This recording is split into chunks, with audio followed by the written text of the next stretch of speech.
ዛሬ የምነግራችሁ ታሪክ በደም የተጻፈ ነው። በክብር ዙፋን ላይ ተቀምጦ በወዳጆቹ ሰይፍ ስለወደቀው ንጉሥ ነው። ዓለምን በሁለት እግሩ የረገጠ ግን የራሱን ጥላ መሸከም ያቃተው ሰው ታሪክ። ስሙ ሲጠራ ዓለማት ይሸበራሉ። ጁልየስ ቄሳር፣ የሮማው አንበሳ፣ የክህደቱ ሰለባ። ታሪኩ የሚጀምረው ከዛሬ 2000 ዓመታት በፊት በሮማ ሰማይ ስርም ነው። ቄሳር ወደዚች ምድር ሲመጣም ቤተሰቦቹ እንደሌላው መኳንንት ባለጸጋም አልታዩም። ስሙ ትልቅ፣ ኪሱ ግን ባዶ። ገና በለጋ ዕድሜው አባቱን በሞትም አጣ። ሮማ በወቅቱም በፖለቲካ ምስቅልቅል ትታመሳለች። ደም በየመንገዱም ይፈሳል። ቄሳር ይህንን እያየም አደገ። በውስጡ ግን አንድ ትልቅ እሳትም ይነዳል። ዓለምን የመግዛት ትልቁ እሳት። አንድ ጊዜ በወጣትነቱ በባህር ላይ ሲጓዝ በባህር ወንበዴዎችም እጅ ወደቀ። የታገተበት ዋጋም አነስተኛ ሆኖ አገኘው። ለምን በትንሽ ብር ትሸጡኛላችሁ ብሎም ወንበዴዎቹን ተሳለቀባቸው። ዋጋዬን ጨምሩ ብሎም አዘዛቸው። እንዲያውም ከዚህ ስወጣ ሁላችሁንም እሰቅላችኋለሁ እያለም ይዝትባቸዋል። ወንበዴዎቹ እንደ እብድም ቆጠሩት። ግን ቄሳር አይቀልድም። ነፃ እንደወጣ ወታደሮቹን አሰባስቦም ተመለሰ። ሁሉንም ወንበዴዎች በሰይፍ ቀጣቸው። ቃል ይከበራል። ቄሳር ካለ ይደረጋል። ቄሳር ወደ ስልጣን ማማም ለመውጣት ያልፈነቀለው ድንጋይም የለም። በንግግር ችሎታው የሮማን ሕዝብ ልብም ሰረቀ። ሴቶች ይወዱታል፣ ወንዶቹ ይፈሩታል። ዕዳው በሰማይ ላይ ቢከመርም እርሱ ግን በትልቅ ተስፋም ይራመዳል። ሮማን የሚመሩትን ኃያላትም በብልሃቱም አሸነፈ። ከፓምፒና ከራስስ ጋር በመሆንም የሦስትዮሽ ስምምነትንም ፈጠረ። ሮማን በእጁ ውስጥም ማስገባት። ነገር ግን ስልጣን እንደማር ነው። በላስከው ቁጥር ያስርብሃል። ቄሳር ወደ ጋውል ወይም የአሁኗ ፈረንሳይም ዘመተ። ለ8 ዓመታት በደምና በጭቃ ውስጥም ተላወሰ። በሚሊዮኖች የሚቆጠሩ ሰዎችንም ረገጠ። ጭካኔው ለጠላቶቹ ገሃነምም ነው። ጦርነት ሲያበቃ ቄሳር ከአንድ ወታደር በላይም ሆነ። አምላክ መሆንም አማረው። የሮማ ሴኔት ቄሳርን መፍራት ጀመሩ። ጦርህን አውርድና ተመለስ የሚል ትእዛዝም ላኩበት። ቄሳር ግን ወደ ኋላ አይመለከትም። ሩቢኮን የተባለውን ወንዝ ከነጦሩን ተሻገረ። ያ ወንዝ የሞትና የሕይወት ድንበርም ነው። ቄሳር ወንዙን ሲሻገር ዕጣው ተጥሏልም አለ። ሮማን በኃይል ለመያዝ የገዛ አገሩንም ወረረ። ጓደኞቹ ጠላቶቹም ሆኑ። የቅርብ ወዳጁ ፓምፒ ሊዋጋው ተነሳ። ቄሳር ግን እንደ ንፋስ ፈጣንም ነው። በየሄደበት ድልን ያጭዳል። ፓምፒን እስከ ግብጽ ማሳደደው። በግብጽ ምድር የክሊዮፓትራ ዓይኖችንም አየ። የፍቅርና የፖለቲካ ሴራው እዛው ተጠነሰሰ። ቄሳር የግብጽን ንግሥት በሮማ ዙፋን ላይ ሊያነግሳትም ተመኘ። አሁን ቄሳር ወደ ሮማ ሲመለስ ከሰዎች በላይ ሆኗል። ሕዝቡ አምባገነን ለዘላለም ብሎም ሰየመው። በወርቅ ወንበር ላይ ተቀመጠ። በራሱ ምስል ሳንቲምም አሳተመ። በሮማ ታሪክ እንዲህ ያለ ድፍረት ታይቶም አይታወቅም። ቄሳር አሁን የሮማ ብቸኛ ጌታ ነው። ከእግሩ ስር የማይወድቅ ትእዛዙን የማይቀበል የለም። ነገር ግን በአንድ ሰው እጅ ላይ ያለው ስልጣን ለብዙዎች እንቅልፍን ይነሳል። ሮማውያን ንጉሥ የሚለውን ቃልም ይጠላሉ። ቄሳር ግን ከንጉሥ በላይ ሆኗል። በወርቅ ዙፋን ላይ ተቀምጦም በሐር ልብስ ተጎናጽፎም ዓለምን በትዕቢትም ይመለከታል። በዚህ መሃል በቤተ መንግሥቱ በረንዳዎች ላይም የሹክሹክታ ድምፆችም ይሰማሉ። የቄሳር የቅርብ ጓደኞች በምቀኝነትም ይቃጠላሉ። ይህ ሰው እኛም ባሪያ ሊያደርገን ነው ይላሉ። ሮማን የወለደቻት ነፃነትም በቄሳር እጅ ልትታነቅም ነው ብለው ያምናሉ። ሴራው መጎንጎንም ይጀመራል። ከሴራው ጀርባ ደግሞ አንድ ስም ጎልቶም ይወጣል። ጋይስ ካሲየስ። ካሲየስ በቄሳር ስኬት ውስጥም የራሱን ውድቀትም ያያል። ቄሳርን የሚጠላው ከልቡም ነው። ግን ብቻውን ቄሳርን መጋፈጥም አይችልም። ሕዝቡ ቄሳርን ይወደዋል። ስለዚህም አንድ የተከበረ ስም ያስፈልገዋል። ያ ስም ደግሞ ማርከስ ብሩተስም ነው። ብሩተስ የቄሳር የልብ ወዳጅም ነው። ቄሳር እንደ ልጁም ያየዋል፣ ይወደዋልም፣ ያምነዋልም፣ ምስጢሩን ያካፍለዋልም። ካሲየስ ግን በብሩተስ ጆሮ ውስጥም መርዝ ይረጫል።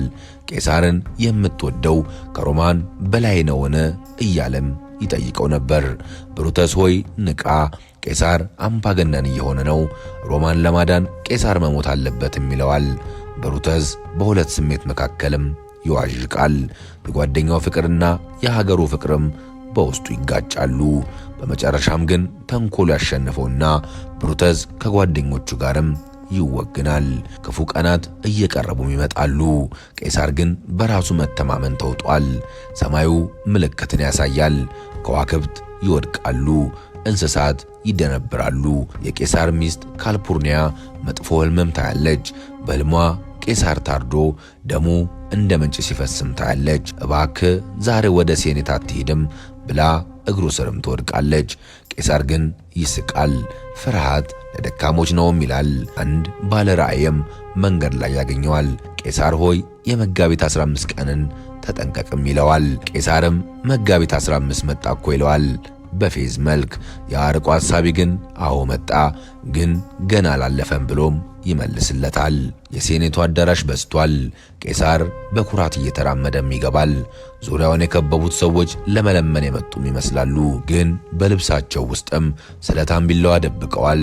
ፈገግታቸው የሐሰት ነው፣ ሰላምታቸው የሞት ጥሪ ነው። ቄሳር በመካከላቸው ቆሟል። አንዱ ገዳይ የቄሳርን ካባ ይጎትታል። ይህ ምልክት ነው። ዙሪያውን ይከቡታል። ሰይፎች ከበስተጀርባው ይወጣሉ። ቄሳር ግራ ይጋባል። የመጀመሪያው ሰይፍ ትከሻው ላይ ያርፋል። በድንጋጤ ዙሪያውን ያያል። ሁሉም ጓደኞቹ ናቸው። ሁሉም እርሱን ሊገሉት ቆርጠዋል። ቄሳር እንደ አንበሳ ይከላከል ጀመር። ደሙ በወለሉ ላይ ይፈሳል። ራሱን ሊያድን ይታገላል። ነገር ግን በመካከላቸው አንድ ሰው ያያል።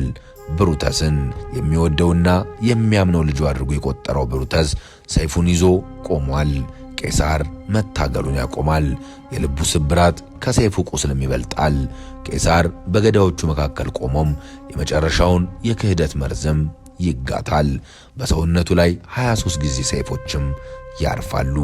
ደሙ የሮማን ሴኔት ወለል ያጥለቀልቀዋል። ነገር ግን ትልቅ ቁስል ያለው ደረቱ ላይ አይደለም። ትልቅ ቁስል ያለው በልብ ውስጥም ነው። ብሩተዝ ሰይፉን ይዞ ወደ እርሱም ሲጠጋ ቄሳር መከላከል ያቆማል። ትግሉን ይተዋል። አይኖቹን ወደ ወዳጁም ይመልሳል። በሐዘንና በግርምት ድምፅም አንተም ብሩተዝ ይለዋል። ቺ ቃል ከ1000 ሰይፍ በላይም ትበሳለች። ቄሳር ፊቱን በካባው ይሸፍናል። የሚወደው ሰው ገዳዩ ሆኖ ሲቆም ማየትም አልፈለገም። የሮማው አንበሳ በጠላቱ በፓምፒ ሐውልት ስር በደም ተዘፍቆም ይወድቃል። ሕይወቱ ከሥጋው ትለያለች። ሮማ በአንድ አፍታ ውስጥም ድምፅ አልባ ትሆናለች። ገዳዮቹ ነፃነት ወጣ እያሉም ይጮኻሉ። ደም የነካው ሰይፋቸውን ወደ ሰማይ የሚሰቅላሉ። ነገር ግን ሕዝቡ በድንጋጤም ይፈዛል። ነፃነት ሳይሆን ጨለማ እንደመጣም ይሰማቸዋል። የቄሳር ታማኝ ጓደኛ ማርክ አንቶኒ ወደ አዳራሹም ይገባል። የቄሳርን አስከሬን ሳይ ዓለም ትዞርበታለች። ሆኖም ተንኮልን በተንኮል ሊመልስ ይወስናል። በቄሳር ቀብር ላይ ንግግር እንዲያደርግም ይፈቀድለታል። ብሩተስና ካሲየስ ሕዝቡን ያመኑም ይመስላቸዋል። አንቶኒ የቄሳርን የተወጋ ካባ ለሕዝቡም ያሳያል። እያንዳንዱን ቀዳዳ በስም ይጠራዋል። ይህ የካሲየስ ሰይፍ ቦታ ነው፣ ይህ ደግሞ የሚወደው ብሩተስ የፈጠረው ቁስል ነው እያለም ያለቅሳል። የቄሳርን ንዛዜም ያነባል። ቄሳር ለሮማ ሕዝብ ያለውን ሀብት በሙሉ ማውረሱንም ይናገራል። ሕዝቡ ቁጣው ይገነፍላል። ገዳዮቹ ይሙቱ የሚሉ ጩኸትም ሮማን ያናውጣታል። ፍቅር ወደ ጥላቻም ይቀየራል። ብሩተስና ካሲየስ ለሕይወታቸው ፈርተው ከሮማም ይሸሻሉ። በቄሳር ደም ላይ አዲስ የእርስ በርስ ጦርነትም ይነሳል። ሮማ በገዛ ልጆቿ ሰይፍም ትቆስላለች። ክህደት መጨረሻው ጥፋት ነው። ቄሳርን የገደሉ ልጆች ሰላም አያገኙም። ካሲየስ በጦርነት ተሸንፎም ቄሳርን በገደለበት ሰይፉም ራሱን ያጠፋል። ብሩተስ የቄሳር መንፈስም በሕልሙ እየመጣም ያስጨንቀዋል። በመጨረሻ እርሱ በገዛ ሰይፉ ላይ ወድቆም ይሞታል። ቄሳር በሞተ በ3 ዓመታት ውስጥም ገዳዮቹ በሙሉ ከምድር ይወገዳሉ። ከቄሳር ሞት በኋላ ሮማ እንደ ቀድሞ አትሆንም። ልጁ ኦክታቪያን ወይም አውግስጦስ ስልጣኑን ይረከባል። የሮማ ግዛት ወደ ንጉሠ ነገሥት ትቀየራለች። የቄሳር ስም ከሰው ስምነት ወደ ማዕረግነትም ይሸጋገራል። ዛሬም ድረስ ቄሳር የሚለው ስም የኃይልና የግርማ ምልክትም ሆኖ ይኖራል። የቄሳር ታሪክ የሰው ልጅ ጥላቻናም የፍቅር ውጤትም ነው። በአንድ በኩል ጭካኔ፣ በሌላ በኩል ርኅራኄ የታየበትም ጉዞ ነው።